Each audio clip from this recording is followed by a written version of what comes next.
સાંભળીને દીપડાની ઘુરાટી કેવી હોય છે। આ દીપડો શાંત છે, આમ છતાં તેની ઘુરાટી કેટલી ખતરનાક લાગી રહી છે।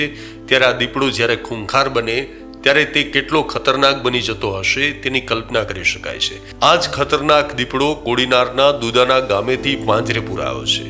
ગીર સોમનાથ પંથકમાં છેલ્લા ઘણા સમયથી આ દીપડો ગ્રામ્ય પંથકમાં આટાફેરા કરી રહ્યો હતો અને આ ખતરનાક દીપડાથી લોકો થરથર કાંપી રહ્યા હતા। આ ખતરનાક દીપડાને લઈ અને લોકોએ વન વિભાગને જાણ કરી હતી, જે બાદ વન વિભાગે પાંજરા ગોઠવીને અંતે આ ખૂંખાર દીપડાને પાંજરે પૂર્યો છે। ત્યારે પાંજરે પુરાયેલો આ દીપડો ઘુરાટી કરતો જોવા મળ્યો હતો અને આ દીપડાને પાંજરે પુરાયેલો જોઈ લોકોએ રાહતનો દમ લીધો હતો।